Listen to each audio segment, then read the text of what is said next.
Well, in this segment of Imagine Your Sound, I've actually taken some time to figure out why on professional recordings is the ride cymbal or the hi-hat cymbal so buried. And obviously those are studio techniques, but those techniques don't work as well when you play live unless, of course, you're in a stadium.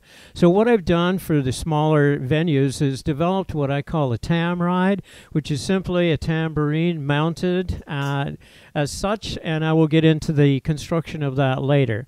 But what I want to show you is the basic differences in volume.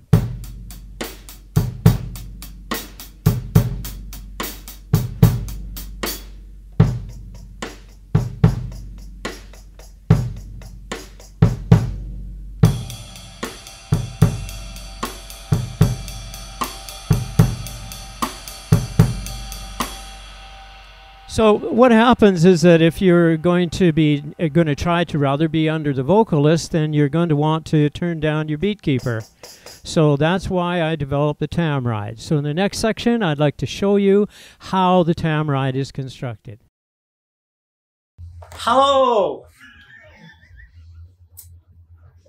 We're here today to talk about this device that I've designed for reducing the volume of the beat keeper on a drum kit. By reducing the volume, we're allowing the vocals to come through, we're allowing the kick and the snare to come through, and in particular, if you're doing cross-sticking on the rim, then that volume is not as loud as if you were playing the snare drum, you know, full on. So the way that I've gone about this is I have taken a 6-inch practice pad here, and I've mounted that onto a piece of ready rod, threaded rod that is. That rod goes through this piece of plywood, which is in fact a speaker cutout. Then what I do is I've got a spring in here, and I've got 2 bits of rubber. So what you're able to do here is you're able to increase the tension on the rubber, on the tambourine rather, so that you can get a little bit different reaction out of it. So that's about what that is. Now, it has to be mounted into a snare stand, and that snare stand must be able to go small enough to accommodate the speaker cutout.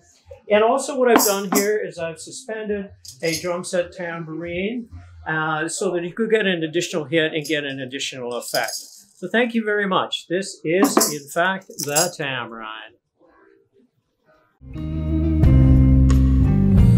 It's the darkest hour of the darkest night. It's a mirror